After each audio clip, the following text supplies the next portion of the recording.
In the 1300s, free stonemasons were critical for constructing cathedrals and castles. These stonemasons possessed specialized skills and knowledge. They were distinct from ordinary laborers due to their expertise. Free stonemasons had advanced knowledge of geometry. They also mastered sophisticated architectural techniques. Masons' lodges were established at major construction sites. These lodges functioned as both workshops and meeting places for masons. The lodges fostered a strong sense of community among the workers. They played a crucial role in preserving trade secrets within the craft. Lodges also ensured the maintenance of high-quality craftsmanship standards. Therefore, lodges were integral to the organization and quality of construction projects. Stonemasons, similar to other medieval craftsmen, established guilds to safeguard their trade. These guilds played a crucial role in upholding quality standards within the stonemasonry profession. The apprentice journeyman master system was used to ensure consistent skill levels. Guilds also advocated for equitable wages and favorable working environments for their members. This collective effort protected the interests and livelihoods of stonemasons during the medieval period. The old charges, also known as Gothic constitutions, served as the governing documents for masons. These charges outline the expected conduct and moral duties of members within the craft. Documents like the Regius Poem, dating back to approximately 1390, exemplify these guidelines. The Cook manuscript, circa 1450, is another significant example of these early regulations.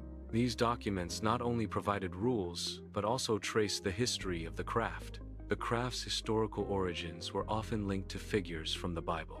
The decline of cathedral construction in the 1600s led to a significant change in Masonic lodges. Lodges began admitting non-operative members, individuals not involved in building trades. This marked a shift from practical construction to intellectual and philosophical interests. The focus of lodges evolved beyond physical building to encompass broader intellectual pursuits. Wealthy and educated men, including philosophers and scientists, became members of Masonic lodges. The secrecy and fraternity of the lodges attracted these new members. The connection to ancient arts was another draw for these individuals. These new members shifted the lodge's focus from operative to speculative masonry. Stonemasons' tools acquired symbolic meanings within speculative masonry. Tools like the square and compass represented fundamental moral principles. The level and trowel symbolized equality and unity. The rough and perfect ashlars represented personal refinement through Masonic teachings. By the late 1600s, Scottish lodges experienced a change in membership. Speculative members began to constitute a majority in some lodges. This shift significantly altered the lodge's composition. The lodge's purpose also evolved with the changing membership. This transformation paved the way for the development of modern Freemasonry. On the 24th of June, 1717, a pivotal event occurred in London's history. 4 distinct lodges convened at the Goose and Gridiron Alehouse. The purpose of this assembly was to establish the first Grand Lodge of England. This marked the formal organization of Freemasonry as a structured entity. The establishment of the Grand Lodge was a foundational moment for the movement. The Grand Lodge established uniform rituals within Freemasonry.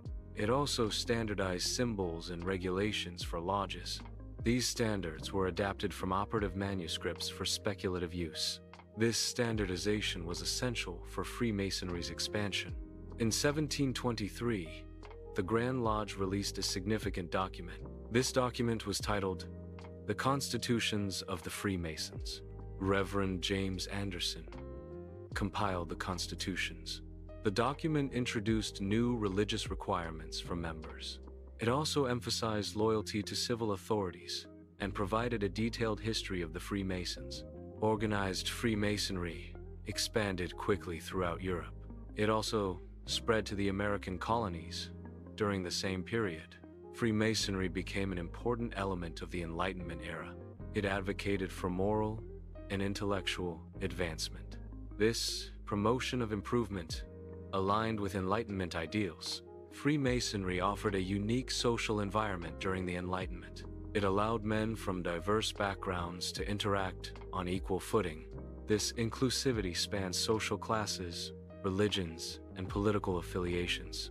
Members could set aside their differences within the Masonic Lodge.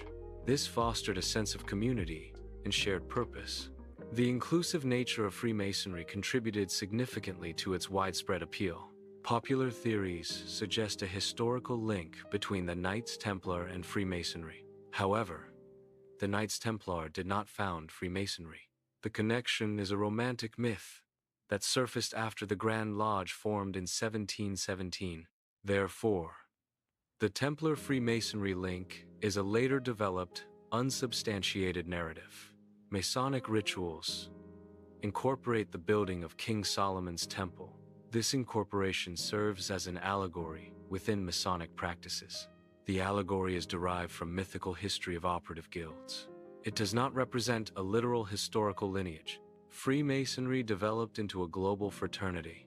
Its core tenets are brotherly love, charitable relief, and the pursuit of truth. Freemasonry employs symbolism and traditions derived from medieval stonemasons. These historical elements serve as a metaphorical foundation for the organization. This connection to stonemasonry bridges Freemasonry's past with its present-day practices.